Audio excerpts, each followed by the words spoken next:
ஏன் தோழர் பொண்ணுங்க இப்படி இருக்காங்க? பொண்ணுங்க ரொம்ப பாவம் தோழா. வீட்டுல இருக்கவங்க கிட்ட இந்த ஆம்பளை நாய்ங்க அன்பா ஆசையா 4 வார்த்தை உட்கார்ந்து பேசுறாங்களாயா. நீ சாப்பிட்டியா, நீ தூங்குனியா, நீ கட்டிக்கிட்டு இருக்க புடவை ரொம்ப நல்லா இருக்குமா, நேத்து நீ வச்சு கொடுத்த ரசம் ரொம்ப சூப்பருமா அப்படின்னு எவனா சொல்றானாயா.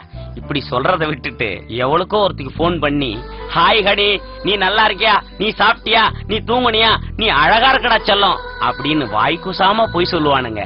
வெக்கமே இல்லாம. பாராட்டுக்கு ஏங்கிறது பெண்ணுடைய குணையா. சமைச்சு வச்சுட்டு சாப்பிடும்போது ஏன் பக்கத்திலே நிக்கிறாங்க தெரியுமா? சாப்பிட்டுட்டு நல்லா இருக்குன்னு ஒரு வார்த்தை பாராட்ட மாட்டானான்ற ஏக்கம்யா.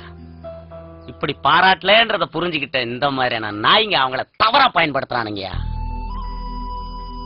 ஒரு நாளைக்கு சாரின்ற ஒரு வார்த்தைய குறைந்தபட்சம் 100 தடவை பயன்படுத்துறோம்.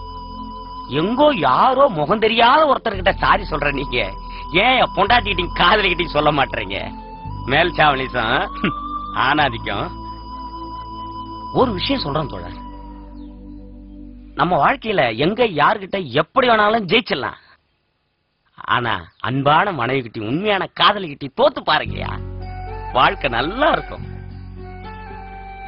இப்படிப்பட்ட ஒரு வாழ்க்கையை வாழணுங்கிற போதுதான் ஒரு விபத்துல என்னுடைய பொண்டாட்டி பிள்ளைகளை இழந்து 2 கால்களை இழந்து இங்க கிட்ட அனாதையா கிடக்கிறேன். போங்க தோழர், போங்க, விட்டு கொடுத்து வாழுங்க, வாழ்க்கை நல்லா இருக்கும். போங்க தோழர்.